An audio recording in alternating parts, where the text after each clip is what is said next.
မိန်းကလေးကအယုတ်ကိုအရှိန်ပြင်းပြင်းနဲ့ဖျက်ရိုက်လိုက်တဲ့အခါ CEO စေရုပ်ဖြစ်သူကသူ့ပါးပြင်ပေါ်မှာဆူရှာတဲ့နာကျင်မှုကိုချက်ချင်းခံစားလိုက်ရတယ်မိန်းကလေးကဒါကိုလုံးဝမယုံနိုင်ဖြစ်သွားပြီးအယုတ်ရဲ့လက်ကိုကင်ကကိုယ်တွေကိုအသားရလှည့်ကြည့်လိုက်တယ်မထင်မှတ်ပဲ CEO ဟာလည်းအယုတ်လက်တလူမျိုးပဲသူ့ခန္ဓာကိုယ်ကိုလိုက်လက်လာခဲ့တယ်အဲ့ဒီအချိန်ကျမှမိန်းကလေးဟာဒီအယုတ်ကတဆင့် CEO ကိုစိတ်ကြိုက်ထိန်းချုပ်လို့ရမှန်းသဘောပေါက်သွားတော့တာပေါ့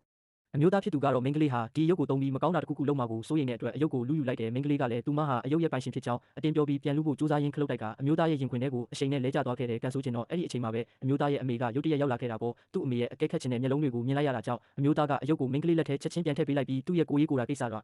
ဒီထဲအလွန်အကျွံဝင်မဆွတ်ဖက်ဖို့အမေဖြစ်သူကိုပြောလိုက်တယ်မိန်းကလေးကလည်းသူမနဲ့ထိုအမျိုးသားဟာအထက်လူကြီးနဲ့လက်အောက်ငယ်သားဆက်ဆံရေးများတာဖြစ်ကြောင်းပြပြတလဲရှင်းပြခဲ့တယ်အမျိုးသားကအယုတ်ကိုသုံးပြီးသူ့ကိုနောက်ပြောင်ကြည့်စေခဲ့တဲ့အတွက်မိန်းကလေးကိုအဖြစ်ပေးတဲ့အနေနဲ့လောက်ဝက်စာလာစာဖျက်ပစ်မယ်လို့ပြောလိုက်တယ်ဒီကိစ္စကြောင့်မိန်းကလေးကအကြီးအကျယ်ဒေါသထွက်သွားခဲ့တာပေါ့အိမ်ပြန်ရောက်တဲ့အခါမှာတော့မိန်းကလေးကထိုအမျိုးသားကိုလက်စားချေဖို့စတင်စီစဉ်ပါတော့တယ်သူမကအယုတ်လေးကိုအိမ်ပေါ်ဝစ်စုံလဲပေးလိုက်တယ်တိုက်တိုက်ဆိုင်ဆိုင်ပဲအဲ့ဒီအချိန်မှာအမျိုးသားကလည်းအိမ်ကိုရောက်လာခဲ့တယ်သူဝတ်ထားတဲ့ဝစ်စုံကိုမြင်လိုက်ရတဲ့အိမ်ကအစီခံတွေအားလုံးပါဇက်အဟောင်းသားနဲ့အံ့အားမြင်တက်သွားကြ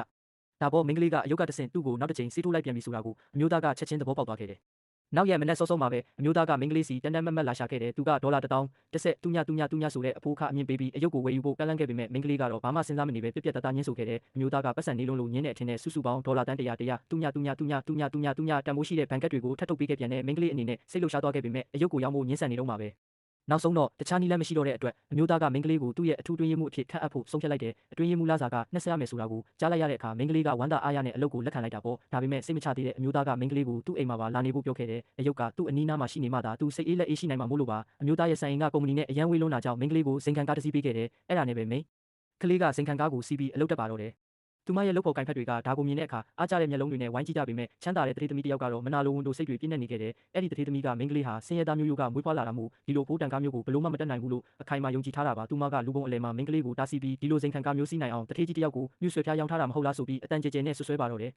အဲ့ဒီအချိန်မှာပဲ CEO ဆေယောကရုတ်တရက်ပေါ်လာပြီးဒီကားကိုသူမကိုငါကိုယ်တိုင်ပေးခဲ့တာမင်းမှာဘာကန့်ကွက်ချင်တာရှိလို့လဲလို့ပြောလိုက်တယ်တထေးသမီးလည်းချက်ချင်းပဲစကားအိမ်သွားပြီးဘာတခုမှပြန်မပြောနိုင်တော့ဘူးပေါ့ CEO ကမိန်းကလေးရဲ့လက်ကိုဆွဲကင်ပြီးအိမ်ကိုခေါ်ဆောင်သွားပါတော့တယ်